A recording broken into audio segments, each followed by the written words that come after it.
Subscribe to Himanshu Arya tutorial and click on the bell icon to never miss an update. Hello students, कैसे हो आप लोग। मैं हिमांशु आप सभी का स्वागत करता हूं अपने यूट्यूब चैनल हिमांशु आर्य ट्यूटोरियल पे। देखो, काफ़ी दिनों से आप लोग बोल रहे थे सर टिश्यू चैप्टर स्टार्ट कर दो, ठीक है ना। तो फिर ठीक है, आपका इंतज़ार ख़त्म हुआ और हम लोग टिश्यू शुरू करने वाले हैं, ठीक है। तो जो भी आपके दोस्त लोग हैं उन्हें भी आप जल्दी से बता देना। वैसे मैं टेलीग्राम पे ऑलरेडी नोटिफिकेशन शेयर कर दूंगा, ठीक है। अब देखो यहाँ पे समझो, चैप्टर बेसिकली हम लोग ना कल से शुरू करेंगे। तो फिर आप सोच रहे होगे सर फिर आज क्यों आ गए आप, जब चैप्टर कल ही शुरू करना था तो कल आते आप। तो आज मैं इसलिए आया हूँ ना क्योंकि आपको जैसा कि पता होगा मेरे बारे में कि मैं कोई भी चैप्टर शुरू करता हूँ तो उससे पहले उस चैप्टर के रिगार्डिंग इंट्रोडक्शन देता हूँ, और वो इंट्रोडक्शन ना इम्पोर्टेंट भी होता है। तो सबसे पहले आपको बता दूँ, ये वीडियो आपको पूरा ही देखना है। हाँ, ज़्यादा बड़ा होगा नहीं, 5-10 मिनट जो भी है बहुत ही छोटा होगा, लेकिन पूरा देखोगे आप इसे। अब देखो, इस वीडियो में मैं आपको सबसे पहले बताऊंगा कि इस चैप्टर को हम किस तरीके से पढ़ेंगे, हम किस स्टेप को फॉलो करेंगे। आराम समझ में, पहले हम किसे डिस्कस करेंगे, उसके बाद किसे डिस्कस करेंगे, ताकि आपको पहले से ही पता रहा। और मैं ये सारी चीज़ें बताऊंगा आपको कि कहाँ पे आपको फोकस्ड रहना है, कहाँ पे आपको ज़्यादा ध्यान देना है, कहाँ पे आप नहीं भी ध्यान दोगे तो भी चलेगा, ठीक है ना। तो इन सभी चीज़ों के बारे में डिस्कस करेंगे। इसे डिस्कस करने के पहले एक और अनाउंसमेंट सुन लो कि सेल का जो एमसीक्यू सेशन था वो भी मतलब कुछ ही दिनों में आ जाएगा। वैसे पहले तो हम चैप्टर शुरू कर लेंगे, उसके बीच में कभी कभी भी एक दिन ये एमसीक्यू का सेशन आ सकता है, क्योंकि एक्चुअली उसे शुरू करने के लिए मुझे कुछ इक्विपमेंट्स की ज़रूरत है।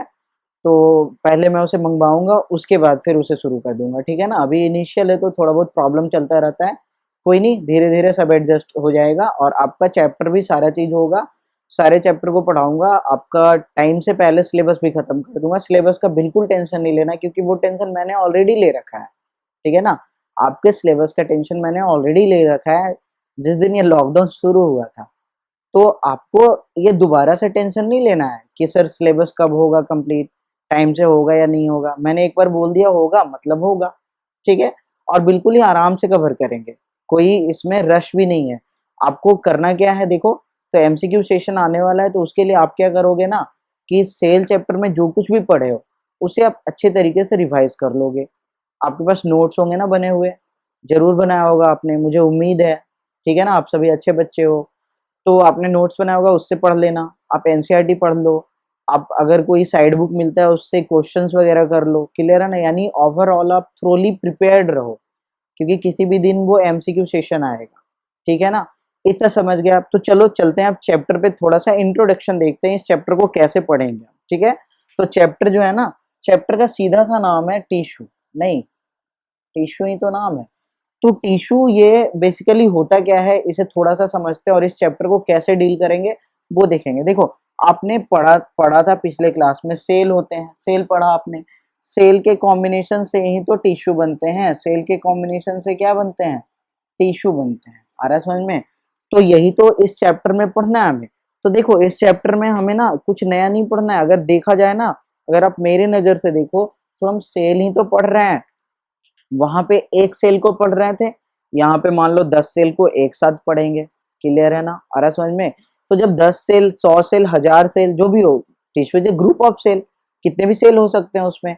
तो जब ढेर सारे सेल्स वहां मिलेंगे, ठीक है ना, टिश्यू में, तो वहां मिलजुल के वो एक पर्टिकुलर फंक्शन को परफॉर्म करेगा, ठीक है। तो उन सब चीजों को देखेंगे, यानी कि बेसिकली सेल ही देखेंगे, लेकिन as a group, as a whole. वहां पे क्या देख रहे थे, एज ए सिंगल सेल। पिछले चैप्टर में हम एक सेल को एज ए सिंगल बॉडी देख रहे थे, यहाँ पे एज ए होल देखेंगे। आ रहा समझ में ये आपको। अब देखो, इस चैप्टर को जब शुरू करूंगा ना मैं, तो कुछ इस तरीके से मैं पढ़ाऊंगा कि टिश्यू में ना हम लोग इस चैप्टर को डिवाइड करेंगे पहले, ठीक है। टिश्यू में डिवाइड करेंगे, सबसे पहला दो दो ब्रॉड पोर्शन में डिवाइड करेंगे। सबसे पहला जो ब्रॉड पोर्शन होगा ना हमारा, वो हो जाएगा, सबसे पहला पोर्शन हो जाएगा हमारा प्लांट टिश्यू। आ रहा है समझ में, प्लांट टिश्यू। और दूसरा जो पोर्शन हो जाएगा वो हो जाएगा हमारा एनिमल टिश्यू, क्लियर है। इन दोनों ही ब्रॉड पोर्शन में हम इस पूरे चैप्टर को कवर करेंगे। आ रहा है समझ में, नहीं इतना। अब देखो, प्लांट टिश्यू में फिर इसके टाइप्स देखेंगे। जैसे कि प्लांट टिश्यू में बेसिकली दो टाइप्स होते हैं, ये सब मैं आपको आगे पढ़ाऊंगा। इसमें दो टाइप्स होते हैं, एक होता है मेरिस्टेमेटिक टिश्यू और दूसरा होता है परमानेंट टिश्यू। तो इन सब चीजों को देखेंगे, है ना। ये डिवीजन करता है, ये डिवीजन नहीं करता है, क्योंकि एक चीज समझो आप, प्लांट और एनिमल टिश्यू को हम अलग अलग क्यों पढ़े थे? वैसे देखो, सेल में हमने अलग अलग नहीं पढ़ा था, प्लांट सेल एनिमल सेल। हमने ना बस सेल पढ़ा था, और वहां पे लास्ट में एक क्वेश्चन आ गया था, what is difference between plant cell and animal cell, और वो भी क्वेश्चन का आंसर आपने खुद दे दिया था। क्योंकि जब हम ऑर्गेनल्स पढ़ रहे थे ना एक एक करके, तो उसी में कुछ ऑर्गेनल्स में आ जाता था। जैसे अगर हम प्लास्टिड्स पढ़ रहे हैं तो प्लास्टिड में मैं लिखवा देता था कभी कभी कि plastids are only found in plant cell, not found in animal cell, तो वो डिफरेंस में लिख लेते थे आप। लेकिन यहाँ समझो, यहाँ प्लांट टिश्यू और एनिमल टिश्यू में भी कुछ बेसिक डिफरेंस होंगे, और वो ये होगा ना कि प्लांट टिश्यू में मोस्टली टिश्यू जो होंगे ना वो डेड होगा। प्लांट में जो मोस्टली टिश्यू होंगे डेड होगा, और एनिमल में जो मोस्टली टिश्यू होंगे वो लिविंग होंगे। अब देखो, प्लांट के केस में क्या चलेगा ना, कि प्लांट के केस में अगर मेरी नजर से देखो ना, तो प्लांट में सिर्फ और सिर्फ एक ही टिश्यू होता है, और वो है मेरिस्टेमेटिक टिश्यू, सिर्फ। अब क्या होता है ना कि मेरिस्टेमेटिक टिश्यू से बनते हैं परमानेंट टिश्यू। मेरिस्टेमेटिक टिश्यू में डिफरेंशिएशन होता है, और वो डिफरेंशिएशन करके बना क्या लेता है? Permanent tissue. तो परमानेंट टिश्यू कोई नया नहीं है, मेरिस्टेमेटिक टिश्यू में ही चेंज होगा, कुछ चेंज करवाएंगे और उसी को कन्वर्ट कर देंगे परमानेंट टिश्यू में। तो इन सब चीजों को समझेंगे। अब देखो, ध्यान से समझते चलना, मेरिस्टेमेटिक टिश्यू क्या करता है, तो जैसे डिवाइड करता है, और ये ना ये डिवाइड नहीं करेगा, ये डिवाइड नहीं करता है। परमानेंट टिश्यू डिवाइड नहीं करता है भाई, मेरिस्टेमेटिक टिश्यू ही सिर्फ डिवाइड करता है। तो आखिर ये डिवाइड कर रहा है, ये डिवाइड नहीं कर रहा है। सेल डिवीजन आपने पढ़ा होगा थोड़ा बहुत, है ना। वैसे सेल डिवीजन पढ़ना है आगे जाके, कोई दिक्कत नहीं है। तो डिवीजन कर रहा है, दैट मीन्स इसमें कुछ ऐसे स्पेशल प्रॉपर्टी है जिसकी वजह से ये डिवीजन कर पा रहा है।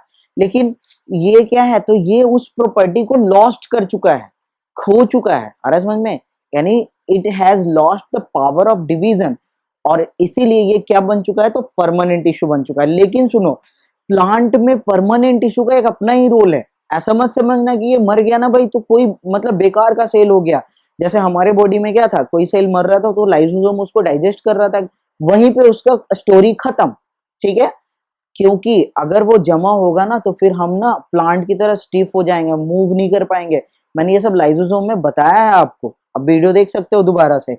लेकिन प्लांट के केस में क्या है ना, कि परमानेंट टिश्यू से फायदा हो जाता है। प्लांट को तो एक स्टेबिलिटी चाहिए, प्लांट को जिंदगी भर ऐसे ही खड़ा रहना है। एक प्लांट है सीधा सा बस मतलब स्टिल रहना है, क्लियर है, वो चल नहीं सकता है, क्लियर है। लेकिन एक जगह पे रहना है स्थिर।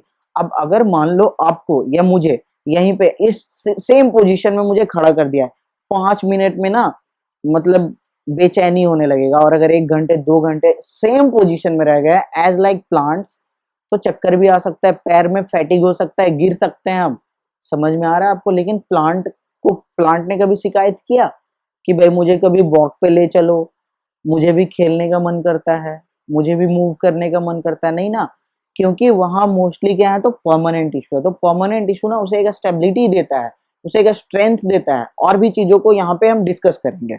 उसी तरीके से एनिमल टिश्यू में क्या देखना है ना, तो एनिमल टिश्यू में सिंपल सा हमें 4 टिश्यू देखना है। एनिमल टिश्यू में जैसे देखो, एक इपिथेलियल टिश्यू देखेंगे हम, ठीक है ना। इपिथेलियल टिश्यू में बेसिकली ये देखो, जो स्किन के पास जितने भी टिश्यू है ना, पूरे स्किन स्किन बेसिकली एक ऑर्गन ही है, ठीक है ना। तो उसमें जो टिश्यू प्रेजेंट है वो इपिथेलियल टिश्यू, और भी जगहों पे प्रेजेंट है, उसे देखेंगे। इपिथेलियल टिश्यू में भी फिर अलग अलग टाइप्स हो जाते हैं, ढेर सारे टाइप्स हो जाते हैं। उन सभी को डिस्कस करेंगे, यहाँ हम डिस्कस नहीं कर रहे। यहाँ तो बस मैं एक पैटर्न समझा रहा हूँ, समझाने की कोशिश कर रहा हूँ आपको कि हम चैप्टर को पढ़ेंगे कैसे, ठीक है ना। तो यहाँ पे इपिथेलियल टिश्यू हो गया पहला, मान लो, ठीक है ना। चलो मैं इसे ए करके लिख देता हूँ, इसमें हम इन सारे टिश्यूज के बारे में पढ़ेंगे। दूसरा होता है तुम्हारा इपिथेलियल टिश्यू हो गया, कनेक्टिव टिश्यू होता है, क्लियर है ना। कनेक्टिव टिश्यू जैसे इसमें तुम्हारा आ जाता है ब्लड, आ जाता है लिम्फ, आ जाता है, ठीक है ना। ये सब बून आ जाते हैं, कार्टिलेज आ जाते हैं। तो इन सब चीजों को पढ़ेंगे। इसके बाद तीसरा जो हमारा हो जाएगा वो हो जाएगा मस्कुलर टिश्यू, क्लियर है ना। और चौथा जो हो जाएगा यानी डी नंबर, ये हमारा है नर्वस टिश्यू। या इसी को हम न्यूरॉन्स भी बोलते हैं। तो इन सब चीज़ों को देखेंगे। न्यूरॉन्स में हम देखेंगे मैसेज किस तरीके से न्यूरॉन ट्रांसमिट करता है, न्यूरॉन करता क्या है, क्लियर है ना, क्योंकि ये बहुत इंपॉर्टेंट भी एक तरह से देखा जाए तो। और याद रखना इन तीनों के तो टाइप्स होंगे, यहाँ पे टाइप्स भी नहीं होगा, अगर होते भी हैं थोड़े बहुत तो वो आपको आगे पढ़ना है, यहाँ पे हमें नहीं पढ़ना है कुछ भी, ठीक है ना। वैसे मैं बताऊंगा आपको थोड़ा बहुत यहाँ पे भी टाइप्स वगैरह जो भी अगर आएगा तो, ठीक है। तो यहाँ पे देखेंगे और किस तरीके से ये बॉडी को ना कंट्रोल कर रहा है, सभी मिलके इन सब चीजों को भी देखेंगे, क्लियर है ना। तो बेसिकली इन सारे पॉइंट्स को फोकस्ड करेंगे हम लोग आगे। और अगर देखा जाए ब्रॉडली देखा जाए तो हमें दो ही पढ़ना है, प्लांट टिश्यू और एनिमल टिश्यू, क्लियर है ना। और एक चीज जरूर याद रखना कि हम इसमें कुछ नया नहीं पढ़ने जा रहे हैं, बिल्कुल एक स्टोरी की तरह चलेगा। प्लांट टिश्यू तो ना एक अलग ही स्टोरी चलेगा। प्लांट टिश्यू में शुरू से लेके लास्ट तक एक ही स्टोरी होगा। अगर आप उस स्टोरी को ध्यान से समझते चलोगे तो आप चीजों को कोरिलेट कर पाओगे, और अगर आप रटने के चक्कर में पड़ गए ना तो फिर आप रट भी नहीं पाओगे और आपके क्वेश्चंस भी गलत ही जाएंगे, ठीक है। तो इसीलिए मेरी बात मानो, आप अगर मुझसे पढ़ रहे हो तो मेरे तरीके से पढ़ो, ठीक है, क्योंकि मैंने भी बहुत सारा चीज इसमें एक्सपीरियंस किया है, ठीक है। तब जाके मैंने एक अपना लेक्चर इसमें तैयार किया है, और ये इसीलिए मैंने इंट्रोडक्शन का भी वीडियो डाला, अदरवाइज इसकी भी कोई जरूरत नहीं थी, ठीक है। तो इस चीज को समझो, और जिस तरीके से मैं फॉलो करने की कोशिश कर रहा हूँ, आपको बता रहा हूँ, वैसे आप फॉलो करो, ठीक है। नोट्स जरूर बनाओ, आ रहा है समझ में। तो इन सब चीजों को देखेंगे, तो फिर मिलते हैं नेक्स्ट लेक्चर में टिश्यू चैप्टर के साथ। आप क्या करो, दोस्तों को जरूर बता देना, ठीक है, दोस्तों को वीडियो शेयर कर दो कि हाँ भाई टिश्यू स्टार्ट होने वाला है, और ना अब कंटिन्यू ही चलेगा। टिश्यू फिर डाइवर्सिटी फिर हेल्थ, जो भी चैप्टर आएगा ना अब कंटिन्यू ही चलेगा, ठीक है। मैं दोनों को इक्विवेलेंट लेके चलूंगा, 10th को और 9th को, दोनों को, ठीक है। कुछ दिन के लिए 9th का यहाँ पे मैंने वीडियो रोक दिया था, कोई दिक्कत नहीं है, अब आराम से हम लोग पढ़ेंगे, कंटिन्यू ही पढ़ेंगे। और बहुत ही जल्द वो एमसीक्यू सेशन भी लाऊंगा। एक बार फिर से आपको मतलब याद दिला रहा हूँ, आप उस चैप्टर के लिए प्रिपेयर रहना। उसमें जो भी 100 या उससे ज्यादा क्वेश्चंस जो भी होंगे उसे हम एक एक करके वहां पे डील कर लेंगे, ठीक है ना। चलो फिर बाय, टेक केयर।